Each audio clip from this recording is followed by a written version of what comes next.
No mundo inteiro as pessoas estão celebrando o Natal de Jesus Cristo e eu quero compartilhar com você esta grande notícia. Jesus nasceu, o Verbo se fez carne. Vamos basear esta mensagem em João 1, versículo 1 e também versículo 14. Vamos ouvir a leitura deste texto. No princípio era o Verbo, e o Verbo estava com Deus, e o Verbo era Deus. E o Verbo se fez carne e habitou entre nós, cheio de graça e de verdade, e vimos a sua glória, glória como do unigênito do Pai. O Natal é a boa nova de grande alegria, que será para todo o povo.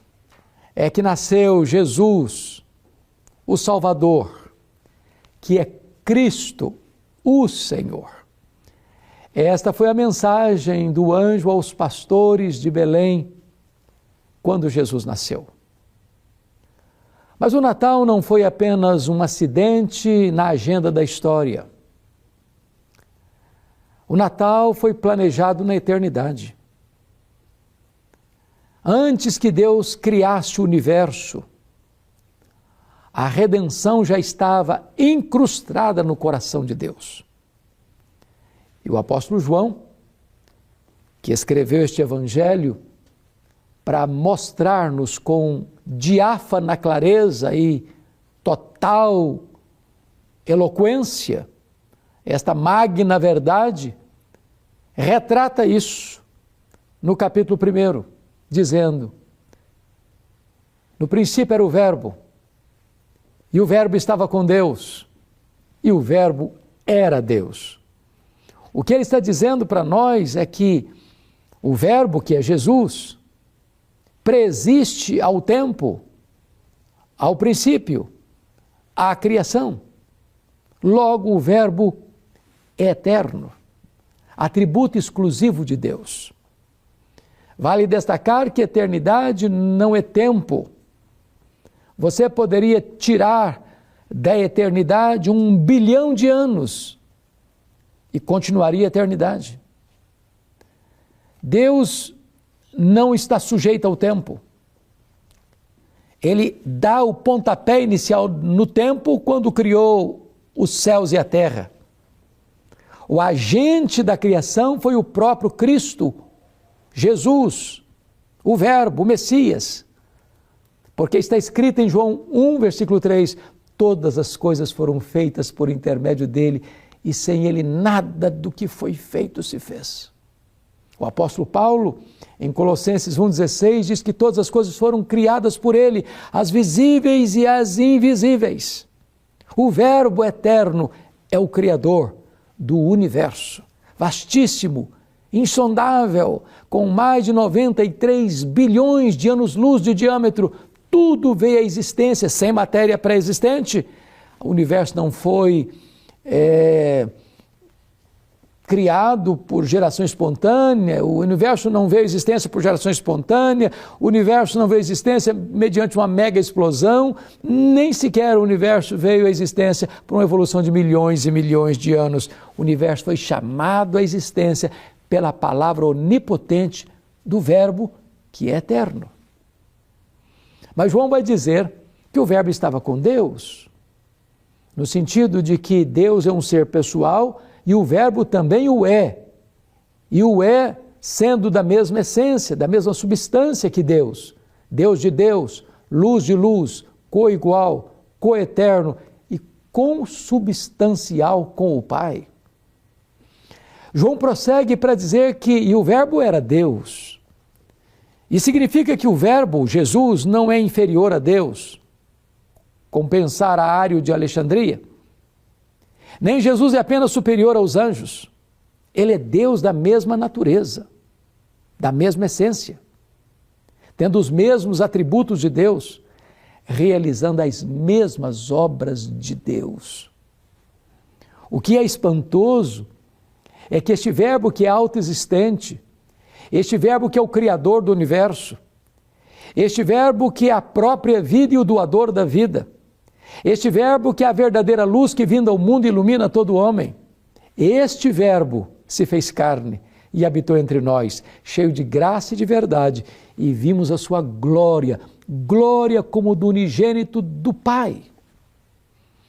Atanásio, que foi o grande campeão da ortodoxia no primeiro concílio geral da igreja em 325 em Nicéia, derrotando as teses heréticas de Ário, escreveu um livro sobre a encarnação do Verbo e disse que a encarnação é o maior mistério do cristianismo. E de fato é. Se não, vejamos o que está escrito. E o Verbo se fez carne. Que verbo é este? É o Verbo eterno, pessoal, divino, autoexistente, criador, doador da vida, verdadeira luz. É o Verbo que é Deus, infinito, imenso, eterno, imutável, onipotente, onipresente, onisciente, soberano, transcendente. Numa linguagem bíblica, nem os céus dos céus pode contê-lo. E o apóstolo Paulo, escrevendo aos Filipenses, capítulo 2, versículo 6, diz que ele a si mesmo se esvaziou. Ele não foi esvaziado, ele se esvaziou. Mas até quanto ele se esvaziou? Ele, sendo transcendente, maior do que tudo quanto existe, num universo que transcende aos 93 bilhões de anos-luz de diâmetro, ele foi se esvaziando e se esvaziando e se esvaziando a ponto de se transformar num zigoto, num embrião, num feto, num bebê que nasceu de uma virgem, foi enfaixado em panos e deitado numa manjedoura, um coxo onde os animais comiam. Ali estava, naquele coxo de animal, naquela manjedoura, o Rei da Glória, o Criador do universo, o sustentador da vida, o doador da vida. Oh, que milagre extraordinário, que mistério sublime! Mas João prossegue e diz: o Verbo se fez carne e habitou entre nós. Ele não habitou longe de nós, sentindo náuseas de nós, mas ele habitou entre nós. Ele vestiu pele humana, ele calçou as sandálias da humildade, ele comeu o nosso pão, ele bebeu a nossa água, ele chorou a nossa lágrima, ele sentiu a nossa dor, ele carregou sobre o seu corpo no madeiro os nossos pecados, ele morreu por nós, ele ressuscitou para nossa justificação, ele voltou para o céu, ele assentou-se no trono, ele derramou o Espírito Santo, ele está assentado no trono de onde governa as nações e o universo, e também onde está intercedendo por nós como advogado e sumo sacerdote. Este é aquele que veio para estar entre nós e voltará para nós em grande majestade e glória, na sua vinda pessoal, visível, audível, inesperada, repentina, inescapável e gloriosa. E João ainda prossegue e diz: e ele veio e habitou entre nós cheio de graça e de verdade.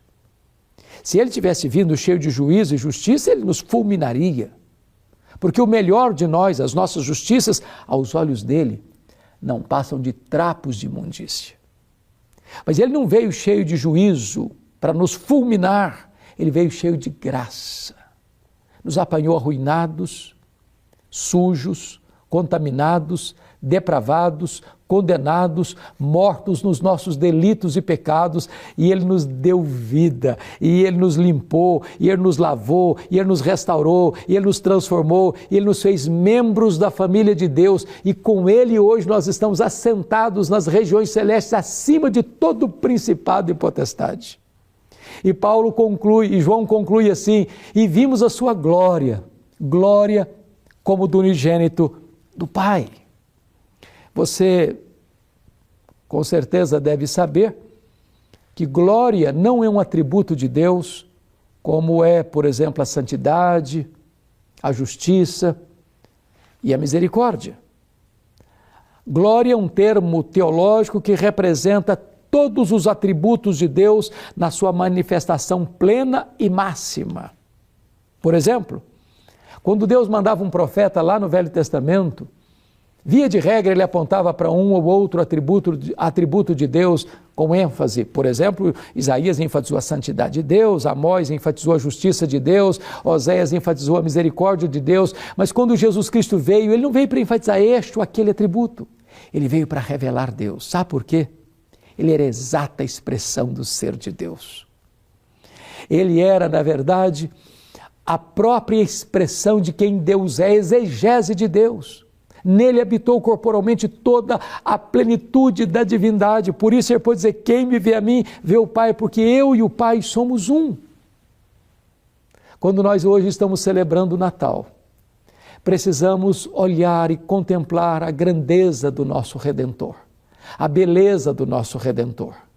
Aquele que, sendo Deus, não julgou como usurpação o ser igual a Deus, antes a si mesmo se esvaziou, assumindo a forma de servo, humilhando-se até a morte, morte de cruz, pelo que também o Pai o exaltou sobremaneira, e lhe deu o nome que está acima de todo nome, para que o nome de Jesus se dobre todo o joelho, nos céus, na terra e debaixo da terra, e toda língua confesse que Jesus Cristo é Senhor, para a glória de Deus Pai.